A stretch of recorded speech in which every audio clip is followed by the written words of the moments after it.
அல்லாஹ் குர்ஆன்ல சொல்றான், இவர்கள் அல்லாஹ்வின் ஒளியை தம் வாயால் ஊதி அணைத்து விடலாம் என்று எண்ணுகிறார்கள். யாரு? அல்லாஹ்வுடைய ஒளி. அல்லாஹ்வுடைய ஒளின்னா என்னது? ஒளி இரண்டு வகைப்படும். ஒன்று ஹிதாயத்து. டைரக்டாக ரசூல் ஸல்லல்லாஹு அலைஹி வஸல்லம் என்ன பண்ணாங்க? டைரக்டாக அந்த வாழும் காலத்திலே வாழ்ந்து காட்டிட்டு போயிட்டாங்க. என்ன மாதிரி? இந்த கிலாஃபத்தை எல்லாத்தையும் டெமோ வாழ்க்கையை ஒன்று காமிச்சிட்டு போனாங்களா? குர்ஆன் வாங்கிட்டு வந்தாங்க, நான் வந்தது இதுக்கு தான், நான் இறுதி தூதராக வந்திருக்கிறேன், நான் உலக மக்களுக்கே வந்திருக்கிறேன், என்னை கொண்டு போய் என்ன பண்ணுங்க, நீங்கள் முழு உம்மத்தை கொண்டு போய் சேர்க்கணும்னு சொல்கிறது தான் அந்த ஹிதாயத். அதுதான் அந்த ஒளி. அதான் அல்லாஹ் சொல்கிறான், இவர்கள் அல்லாஹ்வின் ஒளியை தம் வாயால் ஊதி அணைத்து விடலாம் என்று எண்ணுகிறார்கள். ஆனால் அல்லாஹ்வின் முடிவு என்னவென்றால், தம் ஒளியை முழுமையாக பரப்பியே தீர்வான். உலகம் படைக்கப்பட்ட நோக்கம் புரியுதா? இன்னைக்கு அல்லாஹ்வுடைய ஒளி முழுமையா இருக்கா? ஆனால் அல்லாஹ்வின் முடிவு என்ன தெரியுமா? அவனுடைய ஒளியை என்ன பண்ணுவான்? அல்லாஹ் உலகத்துக்கு முழுமைப்படுத்தியே தீருவான் என்பதாகும்.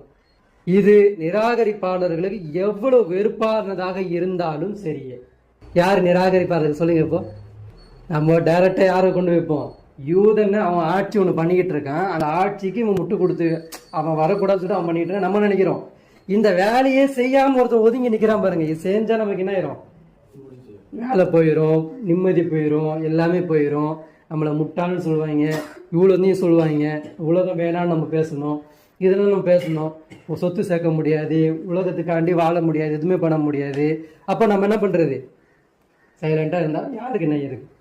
வணங்கிட்டு போயிட்டு அப்படி கும்பலாக போயிடலாம்ல. இப்போ உலகத்தில் அல்லாஹ் குர்ஆனில் நிறைய இடத்துல பேசுவான், நீதியை நிலைநாட்டுங்க, என்னுடைய நீதியை நிலைநாட்டுங்க, என்னோட நீதியை நிலைநாட்டுங்க, நிறைய இடத்துல பேசுவான். நீதினா என்னது?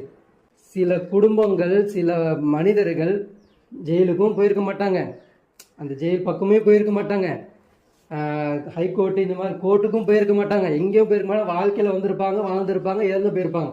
இவங்களுக்கு அப்போ கேள்வி இல்லையா அவங்களுக்கு நீதினா என்னன்னு? அது அவங்க வாழ்க்கையில் மர்டர் நடந்திருக்காது, ஒரு கொலை நடந்திருக்காது, பொருள் திருட்டு போயிருக்காது, எதுவுமே இருக்காது. ஆனால் நீதி அல்லாஹ் அவங்கள்ட்ட கேட்பான். என்ன நீதி தெரியுமா? உலகம் இப்படி இருந்துச்சு, நீ எப்படி வாழ்ந்தேன்னு கேட்பான்.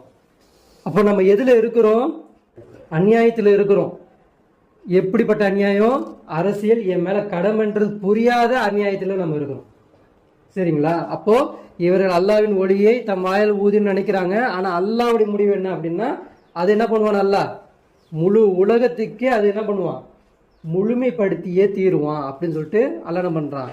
தன்னுடைய திருமறையில சொல்கிறான்.